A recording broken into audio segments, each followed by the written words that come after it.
Bismillah, Assalamualaikum warahmatullahi wabarakatuh.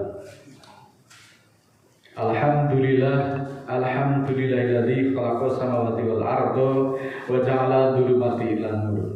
Sumaladzina kafaru bi rabbihim ya'dilun walladzi khalaqakum min tin tsumma qada ajalan wa ajalun musamma indahu summa antum tamtarun.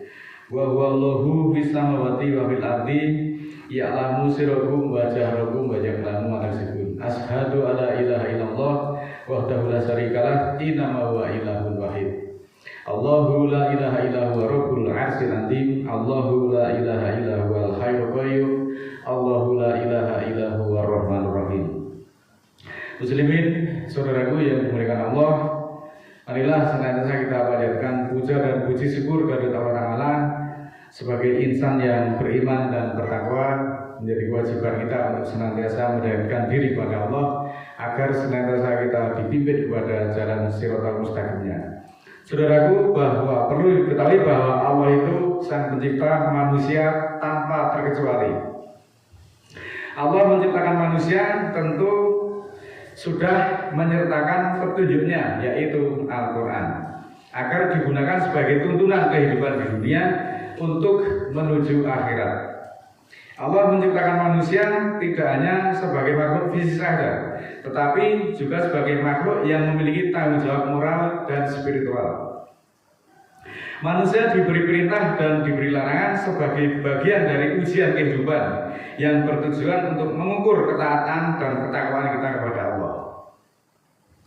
Sebagai tuntunan, maka haruslah dipelajari, digali, diteliti, dijelajah agar makna yang terkandung di dalamnya bisa dimengerti dan dipahami, sehingga kita sebagai manusia bisa menjalankan perintah-perintah Allah sesuai dengan yang dikehendakinya.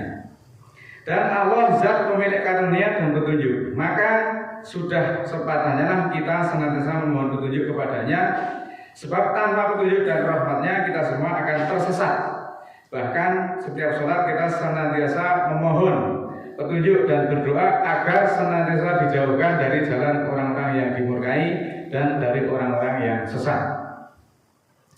Tanpa kita mengerti dan paham akan ayat-ayatnya yang ada di dalam Al-Quran, maka mustahil kita bisa menjalankan perintah-perintahnya dengan benar. Dan bahkan kita bisa dibelokkan oleh tuntunan-tuntunan yang bersumber dari katanya dari Nabi. Tetapi semuanya itu ketika di-compare dengan Al-Quran kok tidak relevan. Maka barang siapa yang mengikuti petunjuk Allah, niscaya tidak akan tersesat, sebagaimana tersesatnya orang-orang yang dijatuhkan oleh Allah, dan tidak pula mereka akan celaka sebagaimana mereka yang dimurkai oleh Allah Ta'ala. Dan petunjuk itu adanya di dalam Al-Quran, bukan di luar Al-Quran atau bukan selain Al-Quran. Saudaraku yang dimuliakan Allah, mari kita simak ayat per ayat meskipun durasi kita sangat singkat. Di dalam surat ke-20 ayat 2, A'udzubillahi minasyaitonirrajim. Bismillahirrahmanirrahim. Ma anzalna 'alaikal Qur'ana litasqa. Tidaklah kami turunkan atasmu Al-Qur'an ini agar kamu celaka. Nah, makna dari ayat-ayat yang terkandung di dalam surat tersebut tentulah Allah itu akan menjamin bagi siapa saja yang berpegang teguh kepada Al-Quran, dengan catatan tidak menserikatkan dengan apapun selain Al-Quran. Maka niscaya hidupnya pasti akan selamat di dunia dan di akhirat nanti dia tidak akan celaka. Itulah jaminan dari Allah. Allah tidak mungkin menyesatkan manusia itu dengan Al-Quran. Meski banyak yang mengatakan jangan ngaji Al-Quran, nanti kamu sesat dan seterusnya.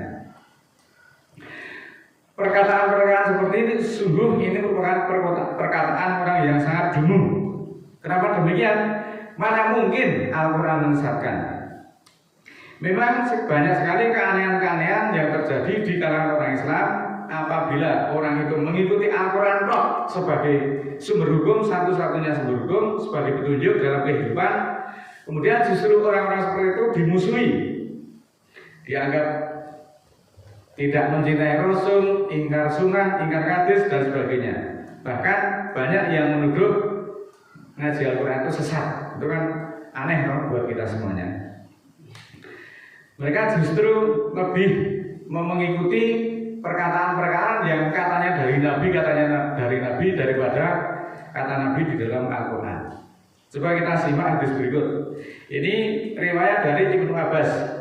Rasulullah SAW bersabda, barang siapa yang berpendapat pada Al-Quran dengan akalnya, maka hendaklah ia mengambil tempat duduknya di neraka. Nah, perlu kita ketahui saudaraku semuanya bahwa akal itu adalah komponen yang membedakan antara manusia dengan binatang. Apabila manusia tidak boleh menggunakan akalnya, lalu apa bedanya dengan binatang? Bila berpendapat itu tidak boleh pakai akal, apakah kita harus berpendapat dengan dengkul kita? Apakah kita tidak berpikir dengan hal demikian? Jadi keterangan atau redaksi dari hadis itu, kalau kita cermati betul, tidaklah mungkin itu Rasulullah sampai bersabda seperti itu. Artinya sabda Rasul kok kontradiksi dengan Al-Quran. Ingat, apapun yang disampaikan Rasul pastilah akan selaras atau sejalan dengan Al-Quran. Rasul tidak mungkin berani menyelisihi Al-Quran. Maka marilah kita simak perkataan Rasul, tetapi ini ada di dalam Al-Quran. Di dalam surat ke-7 ayat 3, A'udzubillahi minasyaitonirrajim, Bismillahirrahmanirrahim. Ittabi'u ma unzila ilaikum min rabbikum wa la tattabi'u min dunihi awliya qalila ma tadhakkarun. Ini kata Nabi di dalam Al-Quran, ikutilah apa yang diturunkan kepadamu dari Tuhanmu dan jangan ikuti pimpinan selain Dia, sedikit sekali yang kamu pikirkan. Ayat ini berpesan untuk mengikuti apa yang diturunkan Allah dan tidak boleh mengikuti pimpinan selain Allah. Ayat ini juga melarang umat muslim itu untuk mengikuti ajakan-ajakan orang lain dalam urusan agama yang tidak bersumber dari Allah, yang tidak bersumber dari Al-Quran. Lalu bagaimana kalau sampai ada hadis seperti yang berbunyi tersebut di atas? Dari sini terbukti siapakah yang mengajarkan kesesatan, apakah Al-Quran itu mengajarkan kesesatan, atau justru yang selain Al-Quran itulah yang kemudian justru menyesatkan manusia. Walaqad yasarna Qur'ana lidzikri fahal min mudzakir. Surat 54 ayat 17. Dan sungguh kami mudahkan Al-Quran ini untuk pemikiran. Adakah yang memperhatikan? Kemudian mari kita perhatikan surat ke-24 ayat 1. Suratun anzalaha wa faradnaha wa anzalna fiha ayatin bayyinatin la'allakum tadhakkarun. Surat yang kami turunkan dia dan kami wajibkan dia untuk dilaksanakan. Dan kami turunkan dia di dalamnya ayat-ayat yang menerangkan, semoga kamu memikirkan. Saudaraku, sangat jelaslah bahwa Al-Quran itu adalah untuk difikirkan dengan akal dan kecerdasannya, sehingga manusia yang berakal pasti tidak akan mudah untuk disesatkan atau dibelokkan. Dari keterangan ayat-ayat tersebut, bukankah dipastikan bahwa yang namanya hadis itu justru nanti akan membodohkan atau menyesatkan para pengikutnya? Karena apa? Melarang menggunakan akalnya. Kalau hadis itu dikatakan perkataan Nabi, apakah benar Nabi berani mengatakan hal tersebut? Benarkah penjelasan Nabi itu berani menyelisih Allah? Coba kita pikirkan dengan kecerdian kolbu. Padahal kita ketahui bersama bahwa akal adalah kecerdasan dari manusia yang tidak dimiliki oleh binatang. Saudaraku yang berbahagia, marilah kita jadikan Al-Quran ini sebagai petunjuk di dalam kehidupan sehari-hari dan juga sebagai tuntunan untuk menyelesaikan berbagai persoalan yang diperselisihkan agar kita mendapatkan rahmatnya. Dan berikut ini ayat-ayat Al-Quran di dalam surat ke-16 ayat 64. A'udzubillahi minasyaitonirrajim. Bismillahirrahmanirrahim. Wa ma anzalna 'alaikal kitaba illa litubayyana lahumul ladzina ikhtalafu fihi wa hudan wa rahmatan liqaumin yu'minun. Dan tidaklah kami turunkan atasmu kitab Al-Quran ini kecuali agar engkau terangkan bagi mereka apa yang mereka perselisihkan padanya, dan petunjuk serta rahmat bagi kaum yang beriman. Hal senada juga Allah memberi penjelasan mulai surat ke-61 ayat 8, yuriduna liyutfi'u nurallahi bi'afwahihim wallahu mutimu nurihi walau karihal kafirun. Mereka ingin memadamkan nur Allah dengan mulut mereka, dengan ucapan mereka, dan Allah tetap menyempurnakan nurnya walaupun orang-orang kafir merasa benci. Saudaraku yang berbahagia, isyarat dari ayat-ayat ini penting untuk kita perhatikan dan kita patut waspada. Saat ini memang banyak sekali gerakan-gerakan orang-orang kafir yang ingin memadamkan nur Allah atau cahaya Al-Quran. Mereka bertindak dengan berbagai cara yang culas. Mereka selalu merendahkan Al-Quran dan mereka katakan Al-Quran itu tidak bisa menerangkan rakaat sholat. Al-Quran tidak bisa menerangkan gerakan sholat. Al-Quran tidak bisa menerangkan cara wudhu. Al-Quran tidak bisa menerangkan tata cara menikah. Coba ketika kita menyimak acara yang saat ini sedang viral dilakukan oleh saudara-saudara kita, acara sholawatan yang durasinya itu lebih dari 3 jam dan dihadiri oleh ribuan manusia, itu kalau kita cermati dalam kegiatan-kegiatan tersebut hampir tidak ada satu ayat pun yang dibahas dalam kegiatan tersebut. Lalu jamaah yang jumlahnya ribuan itu mau mendapat petunjuk dari mana? Orang Islam itu mau sengaja mau dijauhkan dari Al-Quran sebagai petunjuk dengan berbagai cara, dan kalian tidak menyadari. Tapi Allah justru berkehendak lain dari rencana buruk mereka. Al-Quran diremehkan, ketika Al-Quran direndahkan itu tidak ada yang protes. Tetapi coba ketika kita berusaha mencermati hadis yang katanya itu perkataan Rasul, kita cermati dari sisi keakuratannya, kesokehannya atau kebenarannya, mereka justru naik pitam, mereka kebakaran jenggot, menuduh kita tidak cinta Nabi, orang itu sebagai ingkar sunnah, anti hadis dan sebagainya.